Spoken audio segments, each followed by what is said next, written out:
بسم اللہ الرحمن الرحیم ایاک نعبد و ایاک نستعین۔ میرے پاکستانیوں، آج مجھے بڑی خوشی ہے کہ ہم پاکستان کی تاریخ کا سب سے بڑا ویلفیئر پروگرام، یعنی ویلفیئر پروگرام کا مطلب کہ جس سے ہم نے اس ملک کو ایک فلاحی ریاست کی طرف لے کے جانا ہے، وہ سب سے بڑا ویلفیئر پروگرام آج میں آپ کے سامنے رکھ رہا ہوں۔ میں آج خاص طور پہ خراج تحسین پیش کرنا چاہتا ہوں ہماری احساس کی جو ٹیم ہے، جس نے 3 سال لگائے سارے ملک میں ڈیٹا بنانے کے لیے کہ جس سے ہمیں پتہ چلے کہ ہر خاندان جو پاکستان میں ان کی کیا حیثیت ہے، کیا ان کے حالات کیا ہیں، اور یہ بڑا مشکل کام تھا۔ 3 سال ہمیں لگے یہ پورا ڈیٹا بنانے کے لیے۔ تو جب تک وہ ڈیٹا نہیں تھا ہمارے لیے سبسڈیز دینا اور آسان نہیں تھا، وہ اندازوں پہ تھا۔ تو اب ہمارے پاس ایک پورا ڈیٹا بیس آ گیا، اس لیے آج میں اس پوزیشن میں ہوں کہ میں آپ کے سامنے یہ پروگرام اناؤنس کر سکتا ہوں۔ اس سے پہلے میں صرف اپنی قوم کو یاد کرانا چاہتا ہوں کہ جو پاکستان ہمیں ملا تھا وہ اس ملک کی تاریخ میں کبھی بھی معاشی حالات اتنے برے نہیں تھے جو ہمیں ملے ہیں۔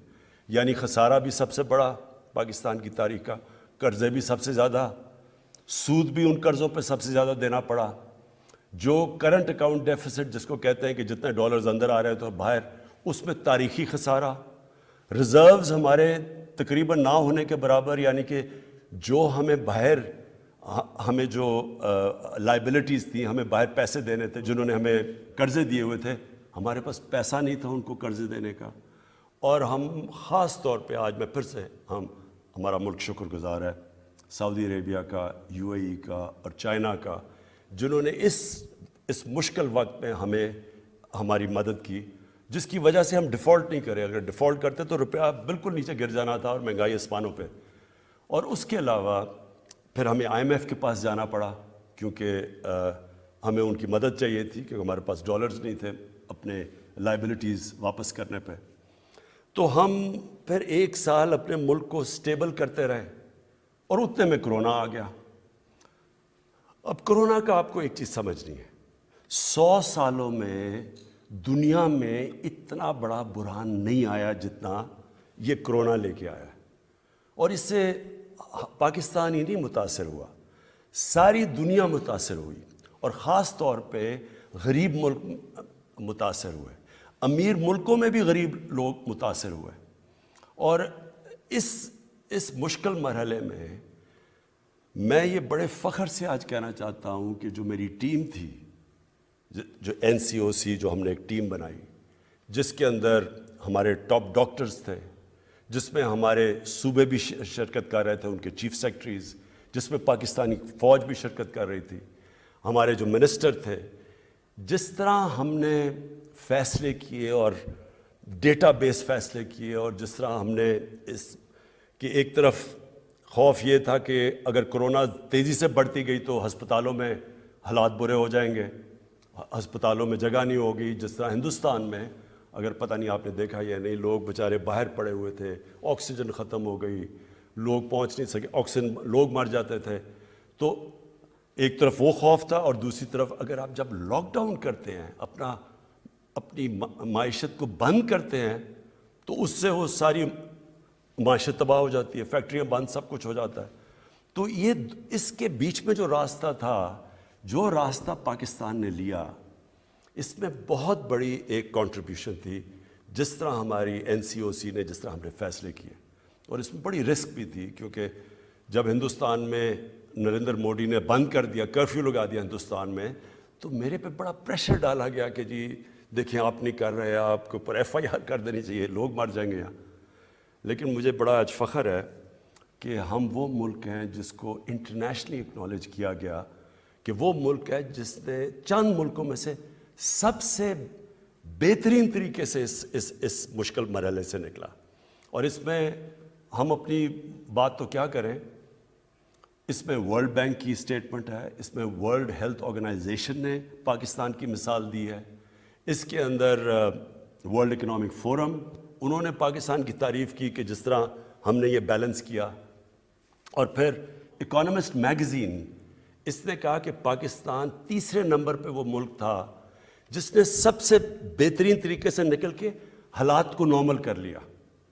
اور مجھے فخر یہ ہے کہ آج اگر آپ دیکھیں ہندوستان کے حالات دیکھیں جو جس طرح وہاں غربت بڑھی اور جس طرح ان کی اکانومی -7% پہ پہنچ گئی، اس میں ذرا میں صرف بتانا چاہتا ہوں کہ پاکستان کی پرفارمنس اس میں کیا تھی.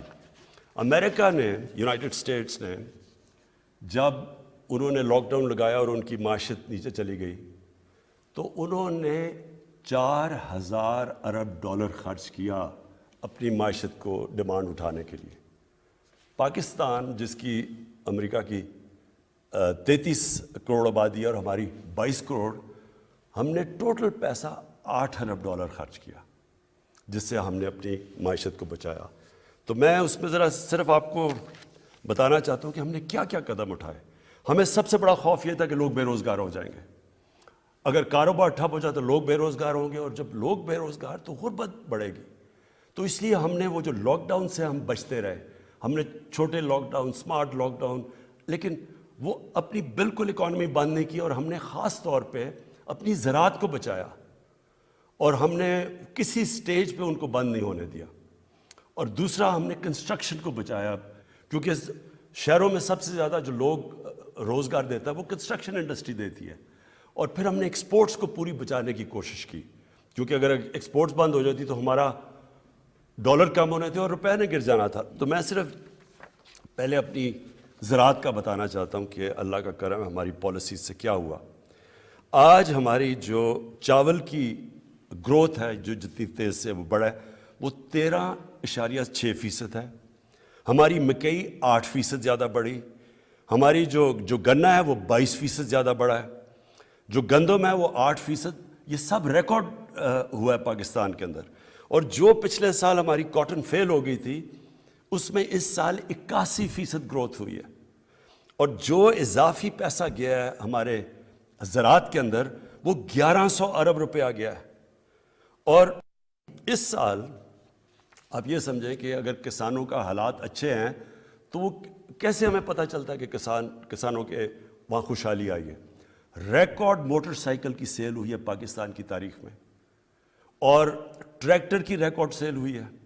اور اس کے علاوہ جو یوریا ہے، یوریا 23% زیادہ استعمال ہوا ہے. اس کا مطلب کہ حالات اچھے، اور انشاءاللہ جب کسان خوشحال ہوتا ہے تو اس سے ملک کی پیداوار بڑھتی ہے اور ملک کا فائدہ ہوتا ہے. دوسری چیز جو ہماری ہاؤسنگ تھی، ہم نے کنسٹرکشن کے لیے کیا. کنسٹرکشن میں اس وقت 600 ارب روپے کے پروجیکٹس چل رہے ہیں، کیونکہ ہم نے کنسٹرکشن کو انسینٹیوائز کیا. پھر ہمارا جو انڈسٹری ہے، اصل تو دولت ملک کی تب بنتی ہے جب اس کی ملک کی انڈسٹری اٹھے. تو پہلے تو میں آپ کو یہ بتا دوں کہ لارج اسکیل مینوفیکچرنگ بڑی دیر کے بعد پاکستان میں پچھلے 3 مہینے میں تقریباً 13% اس میں گروتھ ہوئی ہے. اس کا مطلب ملک کی دولت میں بھی اضافہ، اس کا مطلب روزگار بھی زیادہ. لیکن میں اور انڈسٹریز بتا دوں کہ انجینئرنگ کے اندر 350% کہ ان کے پروفٹس کے اندر بڑھا، ان کا نفع بڑھا ہے 350 ارب روپیہ. ٹیکسٹائل میں 163% اضافہ ہوا ہے ان کے پروفٹس کے اندر. گاڑیوں میں 131% اضافہ ہوا ہے. سیمنٹ میں 113% اضافہ ہوا ہے. اور آئل اور گیس میں 75% اضافہ ہوا ہے. جو بجلی کی کنزمپشن بڑھی ہے، ہمیں کیسے پتہ ہے کہ ہماری انڈسٹری چلنی شروع ہو گئی ہے، ملک کی گروتھ ریٹ بڑھ گئی ہے؟ تو بجلی کی کنزمپشن میں 13% اضافہ ہوا ہے. اور جو ہمارا ٹیکس ہے، جو پاکستان کی جو سب سے ہمیں کیوں ہم پھنس جاتے ہیں، ہمارے پاس اتنی آمدنی نہیں ہوتی اپنے خرچے پورے کرنے کے لیے. 37% ہمارا ٹیکس کے اندر اضافہ ہوا ہے. ہمارا جو ٹارگٹ ہے ٹیکس کا، اللہ کا خاص کرم ہے کہ ہم اس ٹارگٹ سے اوپر جا رہے ہیں. یہ بڑا کم ہوا ہے پاکستان میں. تو ہمارے انڈیکیٹرز اللہ کا شکر ہے کہ صحیح راستے پہ چلے گئے. میں صرف ایک اور بڑی خوشخبری سناؤں کہ جو آئی ٹی ہے، جو نوجوانوں کے لیے جو فیوچر ہے پاکستان کا آئی ٹی کا، پچھلے سال 47% اضافہ ہوا آئی ٹی کے اندر، اور اس سال لگ رہا ہے کہ 75% ہماری آئی ٹی کے اندر گروتھ ہو رہی ہے. تو یہ ہمارے یوتھ کے لیے بڑی خوشائن چیز ہے. لیکن اب میں جو ایشو ہے اس کی طرف آنا چاہتا ہوں کہ جو مہنگائی کا مسئلہ ہے اور مہنگائی کا واقعی مسئلہ ہے، اور میں اپنے جو ہمارے میڈیا میں بھی لوگ بیٹھے ہیں، اپوزیشن کا تو خیر ہمیں پتہ، انہوں نے تو ان کا تو کام ہے اور ہونا بھی چاہیے کہ تنقید کرنا گورنمنٹ پہ، میڈیا کا بھی کام ہے، تنقید کرتے ہیں اور تنقید سے معاشرے کو فائدہ ہوتا ہے، کنسٹرکٹیو کرٹیسزم سے. لیکن میں صرف میڈیا کو چاہتا ہوں کہ تھوڑا بیلنس کریں کہ کیا ہماری گورنمنٹ کی وجہ سے کتنی مہنگائی بڑھی ہے، اور کیونکہ ہم ایک دنیا کا حصہ ہیں، جو دنیا میں جو ہو رہا ہے اس کی وجہ سے ہمیں کتنا نقصان ہوا ہے، ہمارے لوگوں کے اوپر کتنا بوجھ پڑا ہے. تو ایک بلومبرگ کموڈٹی انڈیکس ہے، اور میں اپنے جو ہمارے نوجوان ہیں وہ تو اپنے موبائل فون کے اوپر گوگل کر سکتے ہیں، لیکن میں اپنے میڈیا کے لوگوں کو بھی کہنا چاہتا ہوں. اس کے مطابق ایک سال میں 50% اضافہ ہوا ہے کموڈٹی پرائسز میں. پاکستان کے اندر جو انفلیشن ہے، جو مہنگائی ہے، وہ 9% ہے. انٹرنیشنلی بلومبرگ کے انڈیکس کے مطابق 50% اضافہ ہوا ہے. میں اور ملکوں کا بتاؤں، مثلا ترکی ہے، ترکی کے حالات ہمارے سے بہت بہتر تھے. ترکی میں مہنگائی 19% ہے آج ان کی جو کرنسی ہے، ہم کہتے ہیں نا ہمارا روپیہ گرا ہے، ان کا 35% ان کی کرنسی نیچے گری ہے. امریکہ کے اندر 2008 امریکہ اور یورپ کے اندر 2008 کے بعد سب سے زیادہ مہنگائی ہوئی ہے. اب چائنا، اس کا جو پروڈیوسر پرائس انفلیشن ہے، پروڈیوسر پرائس انفلیشن، وہ 26 سال میں سب سے زیادہ اس کی مہنگائی اوپر گئی ہے. اور جرمنی میں 50 سال کے بعد سب سے زیادہ مہنگائی ہوئی ہے جرمنی کے اندر. گیس کے اوپر آ جائیں، کیونکہ ابھی سردیاں آ رہی ہیں اور ہمیں گیس کا مسئلہ آنے والا ہے. گیس پہ آ جائیں. امریکہ کے اندر 116% تک نیچرل گیس کے اندر قیمتیں بڑھی ہیں. یورپ میں 300% تک گیس کی قیمتیں بڑھی ہیں. اور پاکستان میں جو آپ کے گھروں میں گیس جا رہی ہے اس کی کوئی قیمت نہیں بڑھی. قیمت تو بڑھ رہی ہے وہ جو ہم باہر سے گیس امپورٹ کر رہے ہیں. اب اس کا میں پھر سے کہتا ہوں کہ ہم اس کا کیا کریں؟ جو انفلیشن باہر سے آ رہی ہے، اگر تو اللہ کرے کہ ہمارے ملک میں یہ ساری چیزیں ہوں تو اب ہم اور قیمتیں نیچے لے جائیں. لیکن باہر سے بھی جو آ رہی ہیں چیزیں، اس میں ذرا ایک چیز یاد رکھیں کہ جو فریٹ ہے، جو سمندر سے جو کشتیوں میں سامان آتا ہے پاکستان میں، 350% فریٹ کے اندر اضافہ ہوا ہے. اس میں اب پاکستان کیا کر سکتا ہے؟ پھر تیل پہ آ جائیں.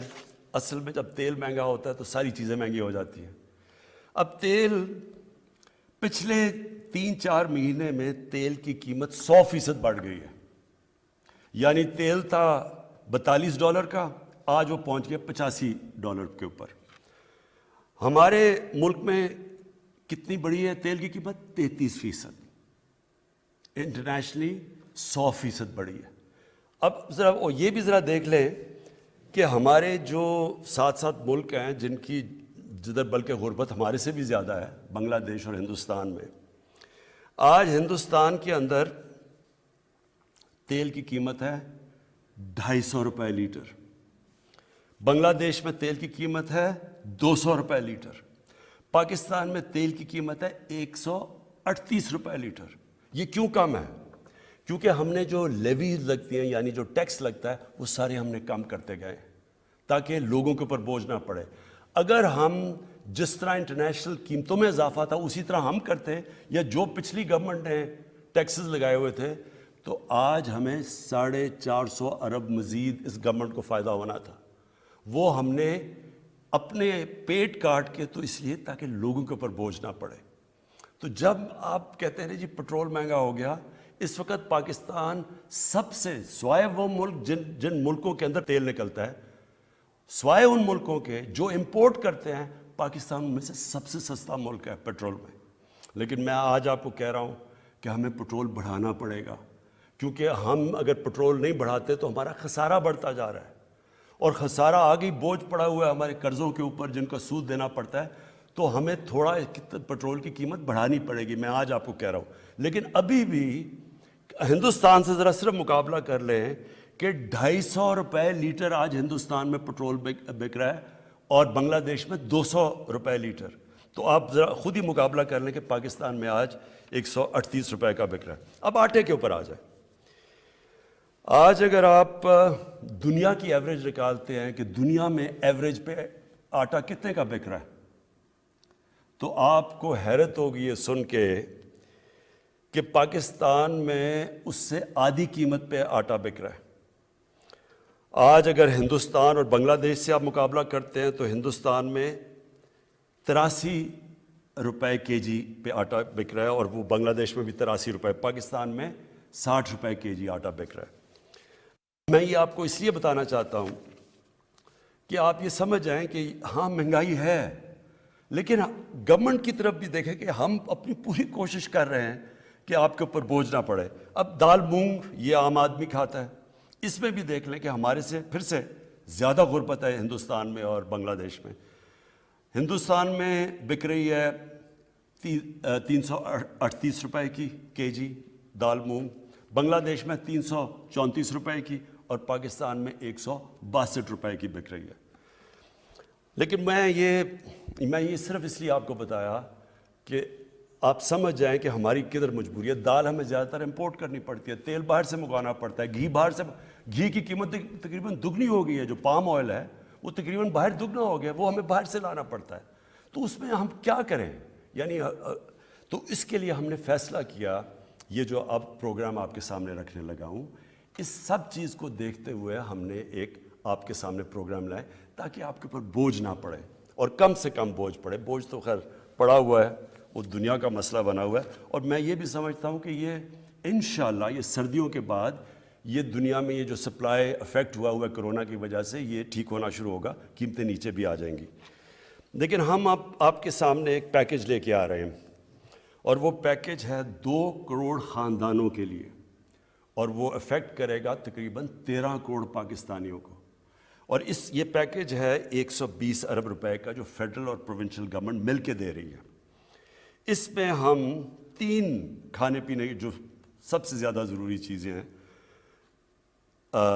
گھی, آٹا اور دال, اس میں آپ دکان میں جا کے اس پہ 30% آپ کو ڈسکاؤنٹ ملے گا. ہم 30% سبسڈی دے رہے ہیں گورنمنٹ, اور یہ 120 ارب روپے کی سبسڈی ہے, اور یہ انشاءاللہ اگلے 6 مہینے تک ہے, تاکہ یہ جب مشکل وقت نکل جائے تو اس میں آپ کو 30% آپ کو اس میں بچت ہوگی جب آپ جا کے یہ 3 چیزیں خریدیں گے. یہ جو ہمارا پیکج ہے انشاءاللہ اگر ہمارے جس طرح ہمارا ٹیکس بڑھتا جا رہا ہے, ہمارے پاس اگر اللہ ہمارے حالات بہتر کرے تو یہ ہم مزید آگے بھی بڑھا سکتے ہیں, لیکن ابھی مجبوری میں یہ ہم لے کے آ رہے ہیں. اب اس کے علاوہ آپ کو پتہ ہونا چاہیے کہ احساس کا اس کے علاوہ 260 ارب روپے کے احساس کے پروگرام چل رہے ہیں, اور یہ بھی صرف اور صرف یہ 1 کروڑ 20 لاکھ خاندانوں کے لیے 260 ارب روپے کے ہمارے جو پروگرام ان کے لیے ابھی بھی چل رہے ہیں, یہ اس کے اوپر پیکج دیا جا رہا ہے. اس کے بعد جو دوسری چیز ہم لے کے آ رہے ہیں وہ بھی ایک پاکستان کی تاریخ میں ایک پہلی دفعہ اتنا بڑا پروگرام ہے, کامیاب پاکستان. کامیاب پاکستان کے اندر ہم کیا کر رہے ہیں, ہم نے 1400 ارب روپے کی فنڈنگ رکھی ہے. اس میں 1400 ارب روپے کبھی پاکستان کی تاریخ میں اپنے کمزور طبقے, اور کمزور طبقے کا مطلب یہ ہے 40 لاکھ خاندانوں کے لیے یہ ہم لے کے آ رہے ہیں. 40 لاکھ خاندانوں کے لیے ہم نے یہ ایک سود کے بغیر قرضوں کا پروگرام لے کے آ رہے ہیں, تاکہ سود ان لوگوں کو ہم اوپر اٹھا سکیں. تو اس کے اندر سب سے پہلے گھر بنانے کے لیے سود کے بغیر آپ کو قرضے دیے جائیں گے. یہ جو 40 لاکھ خاندان ہیں, آپ اپنا گھر بنا سکیں گے سود کے بغیر قرضے لے کے. پھر اگر کسان ہے تو اس کو 5 لاکھ کا قرضہ ملے گا سود کے بغیر, اپنا وہ جو بھی اپنی زمین پہ انویسٹ کر سکے. شہروں کے اندر کاروبار چلنے کے لیے آپ کو قرضہ دیا جائے گا سود کے بغیر 5 لاکھ کا. پھر ایک خاندان میں ایک فرد کے لیے سکل ٹریننگ کروائی جائے گی, تاکہ اس کو کوئی ہنر سیکھے, تاکہ وہ اپنے پیر پہ کھڑا ہو سکے, اپنے سارے خاندان کی بھی مدد کر سکے. اس کے ساتھ کنیکٹڈ ہے کامیاب جوان پروگرام.